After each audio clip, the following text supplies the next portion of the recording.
Hello, হ্যাঁ কি করছো? আচ্ছা শোনো না, বলছি সরস্বতী পুজোতে কোথায় যাচ্ছি আমরা ঘুরতে? বলো না কোথায় নিয়ে যাবে। আমার তো এখন 1 সপ্তাহ বাকি আছে। কেন? আরে কোনো চান্সই নেই, বলছি তো 1 সপ্তাহ বাকি আছে। সত্যি বলছো? ঠিক আছে, আর শোনো না, আমি কিন্তু শাড়ি পরবো আর তুমি পাঞ্জাবি পরবে, ঠিক আছে? ঠিক আছে। তুমি দাঁড়াও তো, মনে হচ্ছে কেউ এসছে, ফোনটা ধরো। উফ বাবা, এখন আবার কি আসলো কি জানি, যাই দেখে আসি। তুমি এই সময়, এখন তো তোমার সময় না। আমি কি তোর ইচ্ছা মতো আসবো নাকি? আমার যখন ইচ্ছা হবে তখন বলে একটা তো আসবো। সময় আছে। শর্ত?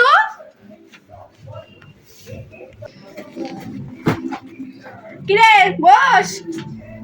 সে বসলাম, কিন্তু তোমার তো এখন আসার সময় ছিল না। মহাজলা তো তোকে রাখো তো, নিয়ে। তোমাকে আমি পরে ফোন করছি, এখন আমার ভালো লাগছে না। আগে আসলেও তোর সমস্যা, পরে আসলেও তোর সমস্যা, কি করবো বলতো তোকে নিয়ে আমি? তুমি জানো একটা কি সুন্দর সরস্বতী পুজো নিয়ে প্ল্যান করেছিলাম, এখন আমি সেই অঞ্জলিও জন্য তো দিতে পারবো তাড়াতাড়ি না। আসলাম, যাতে তুই অঞ্জলি দিতে না পারিস। এটা কিন্তু ঠিক না, ঠিক আছে? এখনো 7 দিন বাকি আছে। 7 দিন যদি দেরি করতাম তখন তো তুই আবার চিন্তা করতি। তাড়াতাড়ি এসছি সেই জন্য, যাতে তুই চিন্তা না করিস।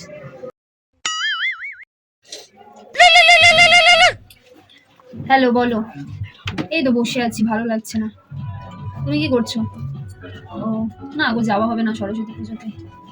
কিরে ভালো ভালো বলছিস কেন? ঝগড়া কর।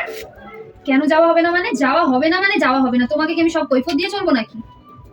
হ্যাঁ, তো তুমি যাও, আমি যাবো না। আমি যাবো না মানে যাবো না। তুমি যাও, তোমার বন্ধুদের সাথে যাবে কি কার সাথে যাবে, যার সাথে ইচ্ছা যাও, আমি যাবো না। হ্যাঁ ঠিক আছে, কে বলেছে আমার সাথে কথা বলতে? কথা বলো না, রাখো তো, পরে কথা বলবো, রাখো।